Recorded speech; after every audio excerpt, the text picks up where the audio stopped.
শাহজালাল বিমানবন্দরে কার্গো কমপ্লেক্সের আগুন পুরোপুরি নির্বাপন হয়েছে।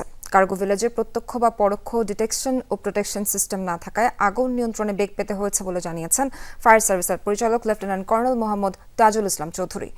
আগুন নির্বাপনে হলেও ঘটনাস্থলে 4টি ইউনিট থাকবে বলেও জানান তিনি। এখানে যদি অ্যাক্টিভ অথবা প্যাসিভ আমাদের যে কোনো ধরনের ডিটেকশন সিস্টেম যদি থাকতো এবং তার সাথে প্রোটেকশন সিস্টেম থাকতো তাহলে হয়তো এতটা দুর্ঘটনা ঘটতোই না। তো এই ধরনের কোনো বিষয় আমরা এখানে পাইনি, যার কারণে আমাদেরও বেগ পেতে হচ্ছে, আমাদেরও তদন্ত করে বের করতে হবে আসলে কখন কিভাবে এই আগুনটা ধরে।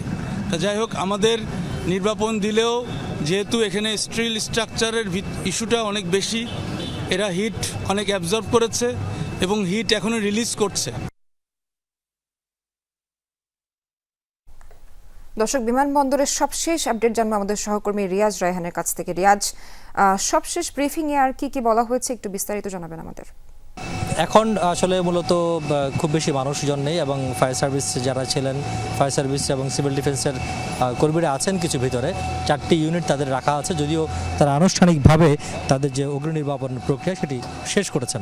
এবং কিছুক্ষণ আগে এখানে ফায়ার সার্ভিসের পরিচালক operation lieutenant colonel Tajul Islam Chowdhury তিনি গণমাধ্যমকে জানিয়েছেন যে তারা মূলত প্রায় 27 ঘন্টা ধরে এই যে আগুন পুরোপুরি নিয়ন্ত্রণে নির্বাপন করতে সক্ষম হয়েছেন এবং আগুনের সূত্রপাত কীভাবে হচ্ছে সেটি আসলে নিরূপণ চলছে এবং তদন্ত কমিটি গঠন করা হয়েছে। তদন্ত কমিটি রিপোর্ট দিলে আসলে জানা যাবে কি সূত্রপাত, পাশাপাশি ক্ষয়ক্ষতির পরিমাণ কেমন হয়েছে। তবে তার কাছে আসলে জানতে চাওয়া ছিল মূলত সেখানে অগ্নি নির্বাপন বা আগুন শনাক্তের কোনো ধরনের ব্যবস্থা ছিল কিনা। তিনি স্পষ্টই বলেছেন ডিটেকশন এবং প্রোটেকশনের কোনো ধরনের পরোক্ষ বা অপ্রত্যক্ষ কোনো ধরনের ব্যবস্থা ছিল না। সেই কারণেই মূলত এই আগুনটি খুব দ্রুত ছড়িয়েছে এবং সেটি নিয়ন্ত্রণে আনতে বেগ পেতে হয়েছে। পাশাপাশি এখানে যেহেতু যে ওয়্যার হাউসটি রয়েছে এখানে মূলত সুতা, কাপড় এবং এই জাতীয় দ্রব্যাদি রয়েছে, পাশাপাশি কিছু কেমিক্যাল দ্রব্যাদি রয়েছে এবং পুরো স্থাপনাটি স্টিলের তৈরি, সেই কারণে অধিক পরিমাণ তাপ শোষণ করেছে। সেটির কারণেও অনেক বেশি বেগ পেতে হয়েছে আগুন নিয়ন্ত্রণে বা আগুন পুরোপুরি নির্বাপন করতে। এবং তিনি একটি পরামর্শ দিয়েছেন যাতে এই যে অগ্নি যে শনাক্ত করা বা সেটি প্রতিরোধ করার জন্য যে প্রয়োজনীয় ব্যবস্থা সেটি যাতে করা হয় এবং ভবনটি কিছুটা ঝুঁকিপূর্ণ রয়েছে। তবে তিনি বলছেন অতটা ঝুঁকিপূর্ণ নয়, তবে এটি ব্যবহার করার আগে যেসব পরামর্শগুলো বা যেসব নির্দেশনাগুলো ফায়ার সার্ভিস এবং সিভিল ডিফেন্সের পক্ষ থেকে দেওয়া হয়েছে সেটি যাতে মানা হয়। যদি সেটি মানা না হয় তাহলে ভবিষ্যতে হয়তো এই ধরনের যে দুর্ঘটনা সেটি এড়ানো সম্ভব হবে।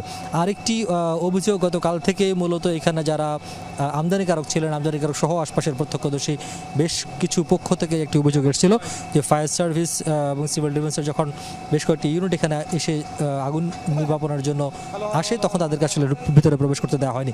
এই ধরনের অভিযোগ তিনি উড়িয়ে দিয়েছেন এবং তিনি স্পষ্ট বলেছেন যে এই ধরনের কোনো ধরনের ব্যত্যয় ঘটেনি এবং কোনো পক্ষ থেকে বা কেউ তাদেরকে ভিতরে যেতে বাধাও দেননি এবং কোনো ধরনের নির্দেশনাও ছিল না ভিতরে প্রবেশ না করার জন্য। তারা সময় মতো এসছেন, যেইটুকু সময় তারা প্রয়োজন ছিল ততটুকু তারা এসছেন এবং এসে তাদের যে প্রয়োজনীয় কার্যক্রম অগ্নি নির্বাপনের বা আগুন নিভানোর সেটি তারা করেছেন। আর ক্ষয়ক্ষতি বা তিনি বলছেন ফায়ার সার্ভিস বা হতাহতের বিষয়ে তিনি বলেছেন যে ফায়ার সার্ভিসের 2জন কর্মী আহত হয়েছেন, পাশাপাশি আনসারের বেশ কিছু সদস্য তারাও আহত হয়েছেন, যাদেরকে সিএমএইচ সহ বিভিন্ন জায়গায় চিকিৎসা দেওয়া হচ্ছে। আর এখন পর্যন্ত আসলে আমদানিকারক যারা রয়েছেন, যেহেতু এখানে প্রায় 1000 কোটি টাকার মতো ক্ষয়ক্ষতি হয়েছে বলে বিজিএমইএ পাশাপাশি বাণিজ্য উপদেষ্টার দপ্তর থেকেও বলা হয়েছে বা একটি আনুমানিক হিসাব যদি বলা হয় তাহলে এই ধরনের একটি হিসাব দেওয়া হয়েছে। সুতরাং এখানে বেশ কিছু ক্ষয়ক্ষতি হয়েছে বোঝাই যায় এবং এই ক্ষয়ক্ষতি কীভাবে পুরোপুরি নিরূপণ করা যায় বা পূর্ণাঙ্গ নিরূপণ করা যায় সেটি বিষয়ে কাজ হচ্ছে এবং তদন্ত কমিটি যারা আছেন তারা হয়তো খুব অতি দ্রুতই এই বিষয়ে ক্ষয়ক্ষতি নিরূপণ করে তারা হয়তো রিপোর্ট দেবেন, তখন জানা যাবে কী পরিমাণ ক্ষয়ক্ষতি হয়েছে। আর এটি কবে নাগাদ চালু হবে সেটি আসলে এখনও স্পষ্ট। রায়হান, আপনাকে ধন্যবাদ।